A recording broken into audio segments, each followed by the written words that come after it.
कहानी की शुरुआत होती है साल 2014 में एक बारिश वाले दिन से। एक आदमी एक छोटे से खाने की दुकान में आता है और कहता है, मुझे एक बड़ा बाउल बीफ नूडल्स सूप देना। अब वो शांति से खाना खाते हुए म्यूजिक सुन रहा होता है और खाने के बाद एक झटके में वो दुकान के सेकंड जनरेशन मालिक को चाकू से मार देता है और आराम से वहाँ से चले जाता है। ऐसा लगता है उसने बहुत शांति से ये काम किया है। अब अगले दिन दुकान के बाहर मीडिया और पुलिस का ढेर लग जाता है। इन्वेस्टिगेशन होने लगती है और न्यूज चैनल पर बताया जाता है कि पहले कई महीनों से लगातार मर्डर हो रहे थे। फिर रिपोर्ट के आखिर में एक बड़ा खुलासा होता है कि ली जेनियाओ नाम का आदमी खुद पुलिस के पास जाकर सरेंडर कर देता है। इवन उसने ये भी कबूल करा था कि उसने खुद अपने डैड का मर्डर करा है। अब मीडिया वाले उसे एक नाम दे देते हैं जो होता है द रेन स्टॉर्म किलर। अब कहानी 2023 में आती है जहां हमें एक लड़की को दिखाया जाता है। उसका नाम पेनियो है और वो जंगल में किसी से बचकर भाग रही होती है जो उसे मारना चाहता है। अब वो ठोकर खाकर गिर जाती है। तब पता चलता है कि उसको मारने के लिए उसके पीछे एक लड़की पड़ी है और वो जैसे पेनियो को मारने जाती है अचानक पेनियो घबराकर अपनी नींद से उठ जाती है। असल में वो अपने घर में ऑफिस डेस्क पर रेन स्टॉर्म किलर से जुड़ी फाइल्स पढ़ते पढ़ते सो गई थी, इसलिए उसे ऐसा सपना आया। अब वो तैयार वगैरह होकर जैसे ही अपने ऑफिस जाने के लिए निकलती है तभी उसे दो लेडीज रोक लेती है जो उसी की बिल्डिंग में ही रहती है। वो दोनों पेनियो से पूछती है, क्या तुम यहाँ अभी अभी शिफ्ट हुई हो? तो पेनियो कहती है, हाँ बस मुझे एक हफ्ता ही हुआ है यहाँ शिफ्ट हुए। अब वो दोनों औरतें उसे डराते हुए कहती है, तुम्हारा जो फ्लैट है ना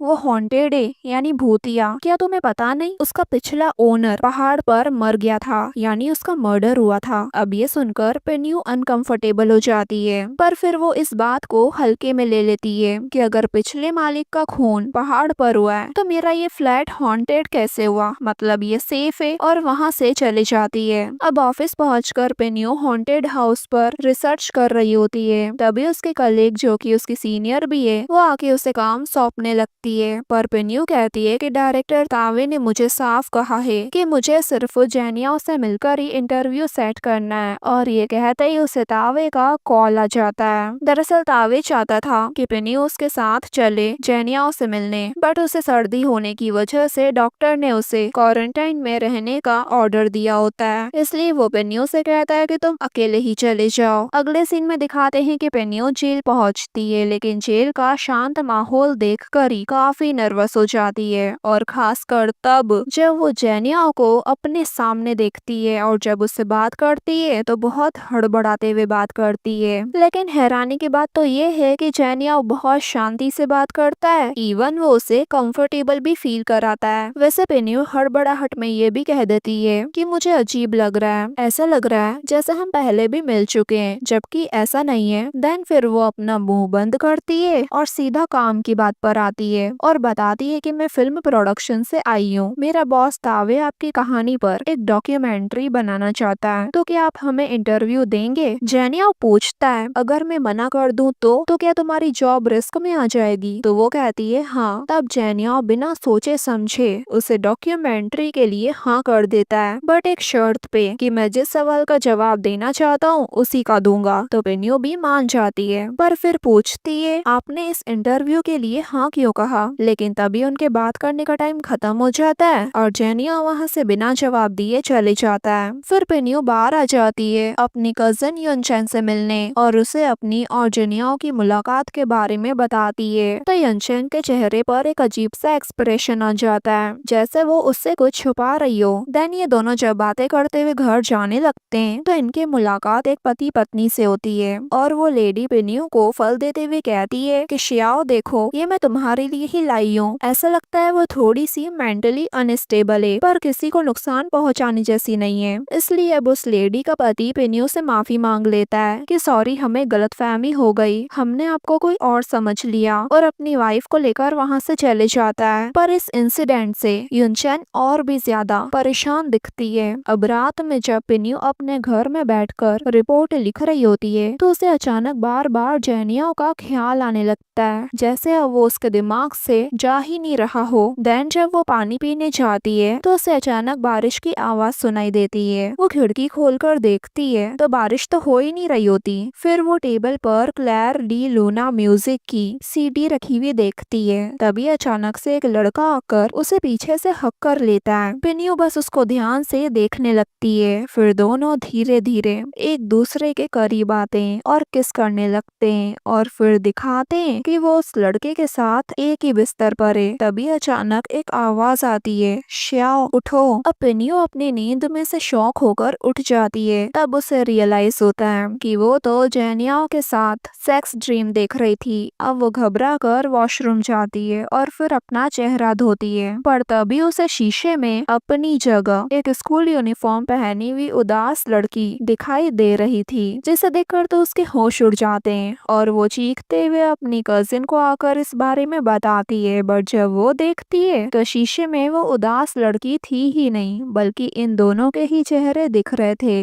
लेकिन पिनियो को अब पूरा यकीन हो चुका था कि यह फ्लैट सच में हॉन्टेड है। अब इसलिए वो अगले दिन इस फ्लैट की मकान मालकिन को कॉल करती है और सारी बात बताती है। तो मालकिन और उल्टा उसे सुना देती है कि कोई भूत वूत नहीं है, अगर घर छोड़ना है तो वो तुम्हारी मर्जी, लेकिन डिपॉजिट वगैरह वापस नहीं मिलेगा, वो भूल जाओ। अगले सीन में दिखाते हैं कि पिनियो तावे के साथ जेल आती है और जेनिया का इंटरव्यू शुरू होता है। तावे उसे पूछता है कि तुम्हारा बचपन कैसा था, बट जेनिया चुप रहता है। फिर तावे पूछता है स्कूल के दोस्त, तो जेनिया बताता है कि नहीं थे। फिर तावे एक ईयर बुक दिखाता है जिनमें उन बच्चों की भी फोटो होती है जिनको जेनिया ने बेरहमी से मारा था। अब ये देख जेनिया को गुस्सा आने लगता है, जैसे तावे उसके जख्मों को खुरेद रहा हो। देन जेनिया पिनियो की तरफ देखने लगता है तो तावे अब उसे अपनी जगह बैठा देता है सवाल पूछने के लिए। फिर पिनियो उससे घबराते हुए पूछती है, आपने अपने क्लासमेट्स को क्यों मारा? तो जेनिया उसे देख स्माइल करने लगता है और जवाब में बस इतना कहता है कि मुझे बारिश वाले दिनों से नफरत है। और बस यही इंटरव्यू खत्म, क्योंकि जेनिया अब आगे के सवालों का जवाब देना ही नहीं चाहता था। अब बाहर आकर तावे काफी गुस्से में होता है कि वो अपनी डॉक्यूमेंट्री में क्या ये लिखेगा कि एक फेमस किलर ने अपने ही क्लासमेट को इसलिए मारा क्योंकि उसे बारिश पसंद नहीं। दरअसल जेनिया ने पुलिस को सरेंडर करते टाइम ये रीजन कभी नहीं बताया कि उसने इतने सारे मर्डर करे क्यों, और तावे वही रीजन जानने के लिए उसका इंटरव्यू लेने आया था, बट ऑब्वियसली उसने नहीं बताया। अगर तावे को वो रीजन पता चल जाए तो वो ये डॉक्यूमेंट्री में बताकर काफी फेमस हो सकता है, और यही तो तावे चाहता है, फेमस होना। अगले सीन में दिखाते हैं कि बाहर बारिश हो रही होती है और सेल के अंदर बैठा जेनिया बारिश की आवाज को सुनता है। उसे याद आता है कि स्कूल की वही लड़की शायद जिससे वो प्यार करता है, उसके डेस्क पर गालियां लिखी थी और वो लड़की रोते हुए अपनी डेस्क को साफ कर रही थी और वो बस उदास होते हुए उसे दूर से देख रहा था। प्रेजेंट में दिखाते हैं कि एक काली तितली उसकी उंगली पर आकर बैठ जाती है। अगले सीन में दिखाते हैं कि एक आदमी घर आकर अपनी वाइफ से कहता है कि मैं वैनलिंग के लिए केक लाया हूँ, और वो उसके दरवाजे के बाहर केक रख देता है और चले जाता है। वैनलिंग जब केक लेने के लिए दरवाजा खोलती है तो अचानक उसके सामने वो उदास लड़की आ जाती है और उसके कंधे पर सर रखती है, जिससे तो वो चिल्लाने लग जाती है कि प्लीज मुझे छोड़ दो, मेरा कोई कसूर नहीं है। उसकी चीखें उसके माँ बाप भी सुनते हैं, पर ऐसा लगता है जैसे उनके लिए ये रोज का हो, यानी वैनलिंग की इस कंडीशन को ठीक करना उनके हाथ में भी नहीं है। अब एक दूसरा सीन दिखाते हैं जहाँ वो पति पत्नी रहते हैं जिन्होंने पिनियो को शियाओ समझकर फ्रूट्स दिए थे। अब जैसे ही वो पति पत्नी घर आते हैं तो जो लेडी होती है वो कहती है, शियाओ मैं खाना बना रही हूँ। फिर उसका पति कमरे में जाता है, खिड़की बंद करता है और रोने लगता है। टेबल पर बैले यूनिफॉर्म वाली लड़की की फोटो होती है, वही उदास लड़की, और एक फोटो में तो वो जेनिया के साथ भी है, यानी शायद वो लड़की मर चुकी है